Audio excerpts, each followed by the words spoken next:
This John Retired Old Man coming at you from the garage this afternoon. The garage door's up. We are really having a spell here in late February. Really some beautiful weather. We've had a few dips and dives, but it has been absolutely phenomenal weather. And thinking about getting the old fishing boat out and going a little bit of fishing here sometime in the next day or two if this weather holds out. A little bit windy. I've got a little small boat, kind of blows me around like a cork. But I think the fever's about got me. I can't stand it anymore. All right, I've been talking lately about politics, while at the same time I'm talking about politics consumes our lives. But this is election season coming up here in Texas, and a lot of congressional races going on around the country. So I might as well jump in the fray also and talk about some things that I think will probably make some differences that are out there. Uh, we really need to move beyond a two-party system in the United States. Right now is the only thing that I've done which has really tempered my excitement. I think this election cycle here, I'm probably the least enthusiastic about it, and I've made my mind up. I am not going up there this year. And absentee voting's been going a week, and usually I'm the first one in line on the first day or two to go up there and do absentee voting. Not so much this year.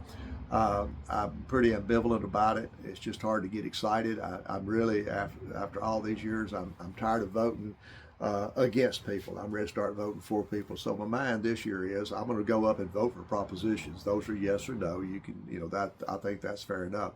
But when it comes to candidates, it's just become nothing but foul-mouthed, ungentlemanly, lack of decorum. And these are not the people that I want representing me. And if that's all we got, I'm not going to vote for them. And there's one or two here in Texas that I'm going to vote for, but some of the major names that have been in the news for so long, I'm not going to vote for them. And the only way I'd be voting for would be voting against the other person. I'm going to let that fray out. That's why I think we need two parties, because more than two parties, because right now 90% of your advertising is either one or two. I'm with Trump or I'm not Trump, and that's the way the whole thing is nailed down to here over the last 2 or 3 election cycles. I hate Trump, vote for me because I'm going to continue to hate Trump. I love Trump. You vote for me, I'm going to vote for whatever Trump does. And that's where we are. And our country is divided essentially along those same lines. So either we're going to have several things go on. Either we're going to have a secession where regions are going to have to come different. I think the region that we're in East Texas is more like the South. Could be one region. I'm not promoting that, but I'm saying at least that's a thought. The southern part of the United States will never be like the northeastern part of the United States. So they will never be. And the idea that we will become a United States, I think, was a foreign concept from our founding fathers. I don't think they ever envisioned Alexander Hamilton did, but there were others in there besides, other than Hamilton. Hamilton was a big Alexander Hamilton, as you know, was a huge federal centralized government. And but fortunately, that was not the case. And then things came along. You had Abraham Lincoln come along, who I won't get into that, but was almost a tyrant with the way that he just blew the Constitution out. Habeas corpus was gone. Arresting people that didn't agree with him, imprisoning people without trials. And at the time, regardless of what you think about it, when you go back in history, he invaded a group of states that peacefully and legally had left the Union. At the time, there was nothing that said you couldn't, and I'm of the opinion I still think you can, but there's been some Supreme Court cases that say otherwise, but they're just Supreme Court cases that say that. It's nothing constitutional, and Supreme Court's made some decisions that they've had to reverse before. But I don't think secession is going to happen. So the other thing is that's either going to leave us with more than two parties. You're going to have more than two parties, because right now the longer we go, the more it's going to be, you're going to be voting against someone. Because I don't see any other way out. There's just nothing. Decorum is gone. As I say, the idea of being gentlemanly, and I'm saying that gentle-ladyly, or however you want to say that, but that's gone. That's gone. No conversations can be done. It becomes personal attacks. And the other thing that I really struggled with, and I'm not 100% sold on, but I'm about 90% sold on, and I think the reason I wasn't completely sold on it was I did not fully understand how it worked. And that's the idea of ranked voting, and it's got pluses and minuses to it. And it took me a while to wrap my head around exactly what was going on and what were the benefits. And it's not a panacea. It's not. Ranked voting is not panacea.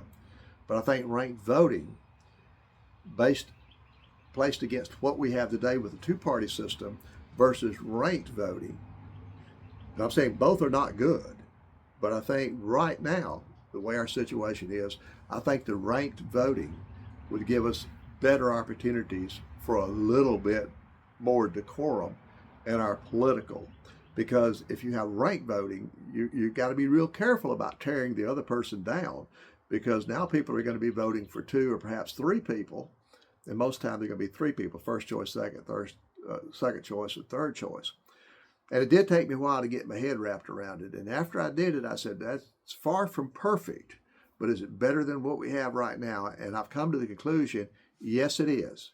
I do believe it. So I think, barring